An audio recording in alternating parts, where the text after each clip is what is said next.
I think the fall and winter vegetable garden is particularly beautiful. It just has a nice look to it.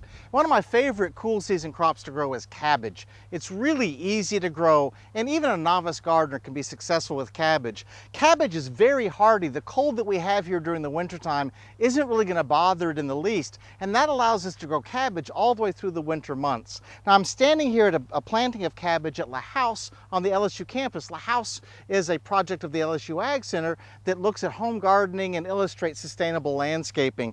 And here's a wonderful crop of cabbage. There's a few things to keep in mind when you plant cabbage into the garden. First off, make sure your bed is well prepared. You want to add a lot of organic matter and some fertilizer to the bed in preparation.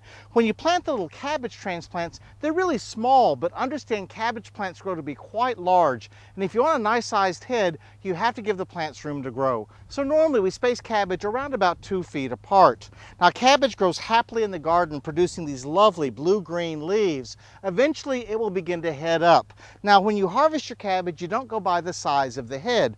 Different size plants are going to make heads various sizes. What you do is you go by the feel. When you reach down and feel that cabbage head and it is hard as a rock, you know it's ready. So even though this head is smaller than this head, they're both ready to harvest. Now one good thing about cabbage is once it's ready to harvest, you can actually leave it in the garden and store it there for a while. You don't have to harvest it immediately, but eventually get that cabbage harvested, bring it in, and it'll be delicious. Cabbage only makes one head, so after the plant is finished being harvested, pull it on out of the garden and throw it in your compost pile. So think about planting some cabbage in your garden. You can still plant cabbage transplants now through late February. For Get It Growing, I'm Dan Gill with the LSU Ag Center.